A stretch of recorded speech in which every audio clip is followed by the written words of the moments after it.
Nos vamos a la unidad de formación de ciencias sociales. Con sus textos guías, todos se van a la página 24. El contenido que nos toca es Tiwanaku de aldea ciudad. Ya vamos a ver lo que es acerca de la cultura tiwanaku. Tiwanaku aldeano. Al igual que en el caso de los Huancarani y Chiripa, Tiwanaku se desarrolla cerca del agua en el área del lago Titicaca alrededor del año 500 a.C. De igual forma que Chiripa, el asentamiento creció en torno a un centro ceremonial con un patio hundido en el piso, ¿no? Al igual que las demás culturas como ser Huancarani, Chiripa, Tiwanacotas también es una cultura, ¿no? Entonces, que, se ha, que, ha, que ha crecido en torno en un centro ceremonial, ¿no? Estos son culturas antiguas, aldeanas, como ven en la imagen.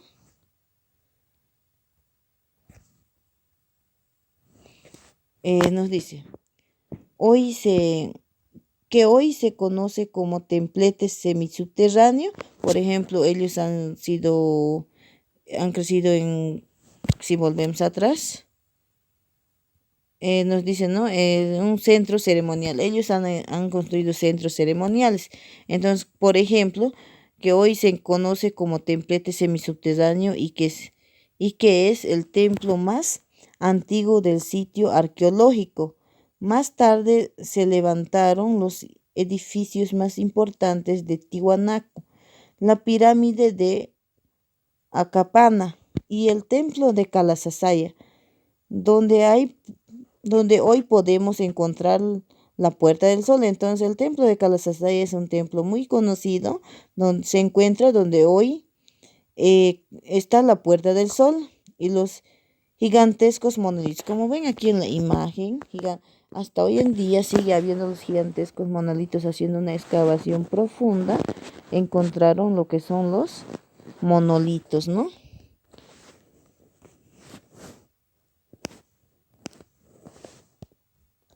La tecnología agrícola. Vamos a ver Nos dice que los tiwanacus creció más que las otras aldeas porque sus habitantes obtenían una producción capaz de sostener a una gran población permanente. Esto fue posible gracias al desarrollo de tecnologías agrícolas alrededor de los primeros aldeanos. ¿Qué quiere decir? Que Tiwanaku creció más que las otras, más que Huancarán, Chiripe, las otras aldeas, que sus habitantes obtenían una producción capaz de mantener y sostener a más una gran población, ¿no? Que habitaban ahí. Es por eso que se desarrolló de acuerdo a las tecnologías agrícolas que heredadas de las primeras aldeanas, ¿no?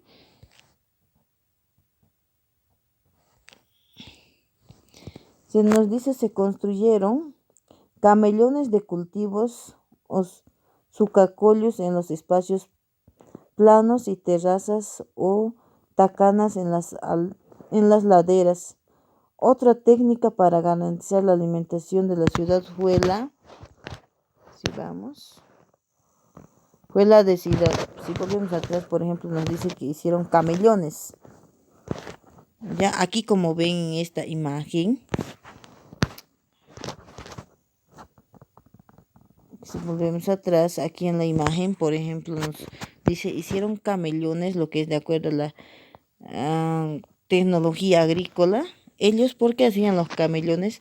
Para que ahí se mantenga, eran camellones profundos, donde se conservaba el agua y en medio de los camellones ellos cultivaban para que tenga la mantención del sembradío, ¿no? Por eso que ellos manejaban diferentes tecnologías, como ser, por ejemplo, aquí vamos a ver la deshidratación de los alimentos. Ellos hacían lo que es la deshidratación de los alimentos y congelaban, lo que es ahí, congelaban la papa para obtener el chuño.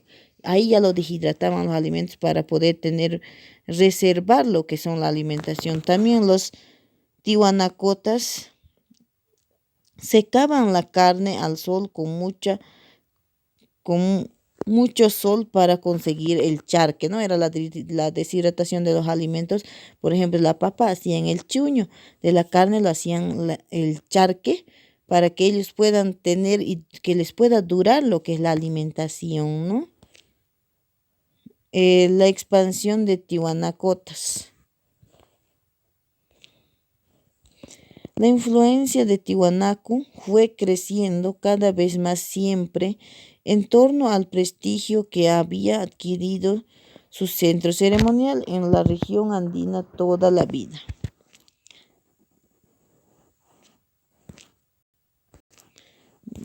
¿Ya? Los tiwanacotas, nos dice, dependía de su relación con lo sagrado, como ser animales, plantas, tierra y clima, ¿no? Esta influencia llegó hasta el actual Perú, al norte de Chile y los valles de Cochabamba, donde se han hallado cerámicas y tejidos de estilo tihuanacota, pertenecientes a diferentes épocas.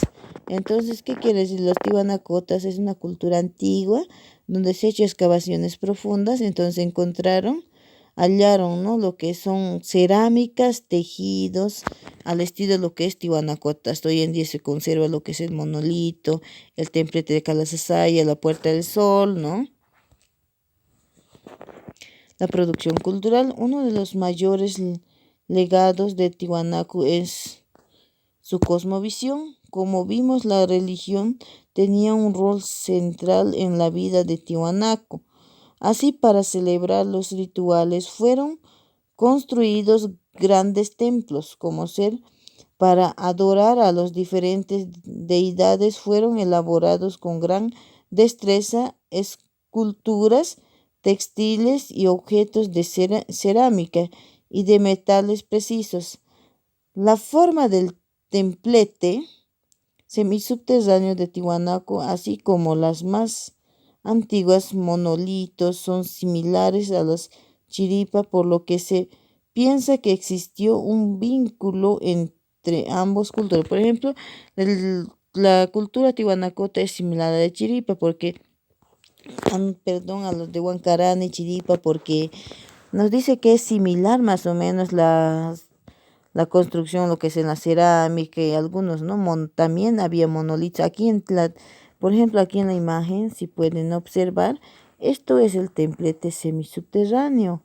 Ellos lo hacían con toda deidad para ellos adorar, ¿no? Tenían sus diferentes tipos de creencias, ellos lo hacían con mucho interés en el que, mira aquí si se puede observar, ahí es algo profundo donde ellos han utilizado cerámica, otros tipos de tipos de creencias donde ellos le iban plasmando, ¿no?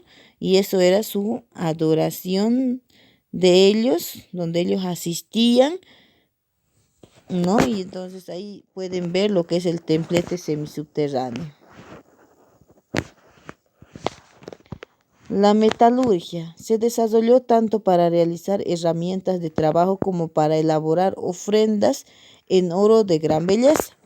Los tejidos en la lana de alpaca y llama nos permiten imaginar cómo puede ser la vestimenta. Por ejemplo, de la metalurgia se desarrollaron herramientas de trabajo y los tejidos de lo que se hacía de la lana de alpaca y la llama, que permitían imaginar cómo puede ser la vestimenta, ¿no? Mediante la lana. Los usos rituales que tenían las prendas. Las cerámicas es una de las artes más desarrolladas en este periodo. Por ejemplo, la cerámica es una de las artes más desarrolladas y más conocidas en esta época y en ese periodo que existía.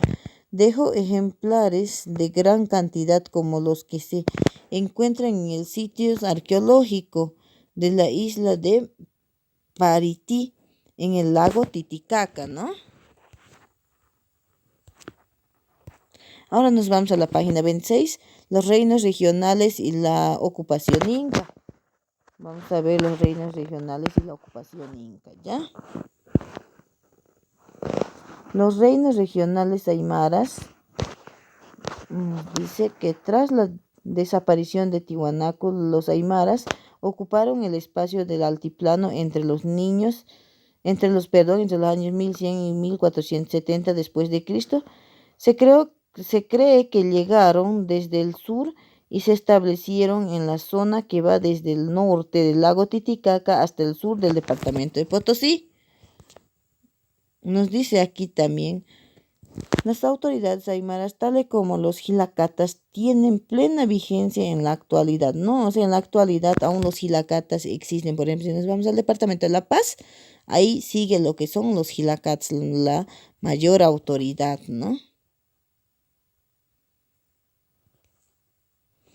Los aymaras se organizaron en diferentes reinos y señoríos unidos, políticos que respondían a una autoridad local, pero que no estaban cohesionadas entre sí por la política, sino por la actividad económica y cultural. Nos dice, ¿no? La política y la sociedad en los reinos aymaras. Nos dice que los reinos o señoríos aymaras se caracterizan por su organización sociopolítica. La base de esta organización era el ayllu, una comunidad basada en relaciones de parentesco. Ayllu, ¿qué quiere decir? Ayllu es una comunidad. Entonces ellos se caracterizaban por los reinos, por su organización sociopolítica que tenían, ¿no? Dentro de la cual se practicaba la reciprocidad, la- se ejercía de diferentes formas, pero básicamente se trataba dar y recibir de manera equitativa con beneficio para toda la comunidad. Por ejemplo, la reciprocidad era tú dabas, así mismo recibías, ¿no? O sea, se basaba en ese principio.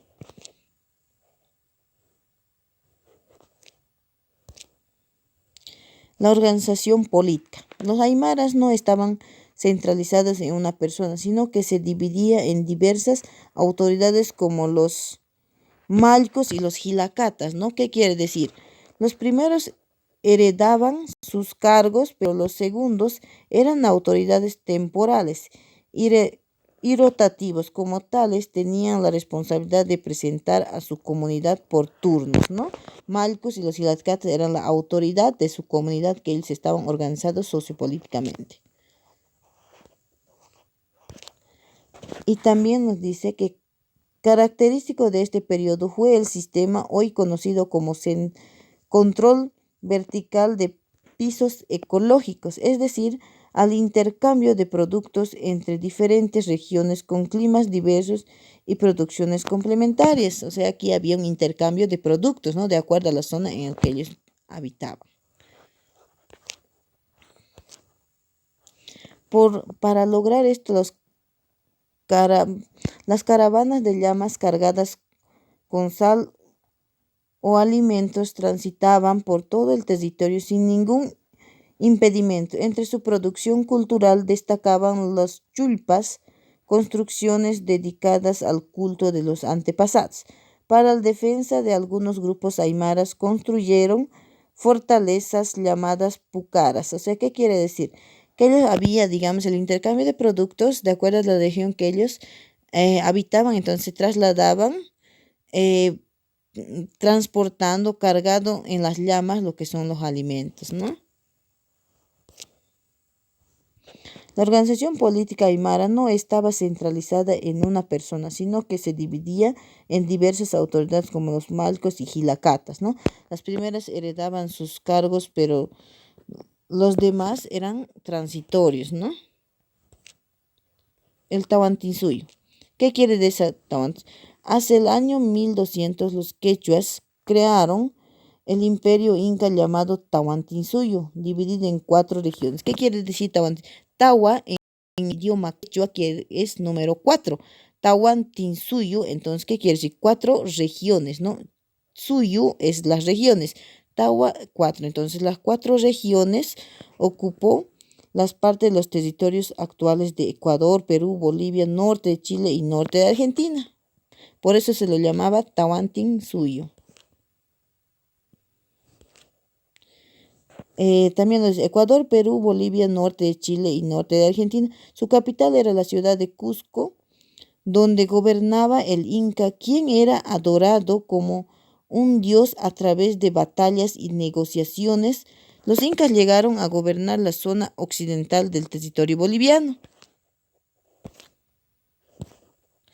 La administración del imperio inca. El Tahuantinsuyo fue un imperio exitoso porque respetó la cosmovisión y las formas de administración de gobierno de las regiones conquistadas, ¿no? Los quechuas utilizaron antiguas rutas, lo que es a través del Tahuantinsuyo, para establecer una red de caminos que partió desde Cusco a todos los rincones del imperio. Estos eran recorridos por chasquis o mensajeros. Así también existió personal especializado para cobrar los impuestos que se pagaban al Inca y funcionarios que controlaban la producción y su almacenamiento en cada región ocupada. ¿Qué quiere decir? O sea, establecieron caminos, partían desde Cusco a los reinos del imperio, ¿no? O sea, aquí no había transporte, el único transporte había los chasquis y los mensajes. ¿Qué quiere decir chasqui? Que uno se transportaba caminando, podía caminar meses y meses hasta llegar a la ruta y al destino donde ellos estaban destinados, ¿no? Para hacer un cobro de impuestos. Entonces ellos básicamente se transportaban mediante estos dos, chasquis o mensajeros, ¿no? Nos dice, los incas trasladaban población quechua a dichos territorios, realizando de esta manera el poblamiento de zonas alejadas para controlarlas y expandir su imperio. Esto posibilitó que el quechua se hablara a lo largo de todo el territorio como lengua oficial. ¿Qué quiere decir? O sea, que en lo que habían ellos no había transporte, entonces su único transporte eran los chasquis y los quechos. Ellos caminaban y caminaban kilómetros, entonces hasta donde ellos tenían que llegar. Entonces ahí llegaban, a veces ya no regresaban. Es por eso que el quechua se expandió, ¿no? Se expandió. Entonces el que antes el idioma oficial era el quechua. Hoy en día es el español, ¿no? Eso sería.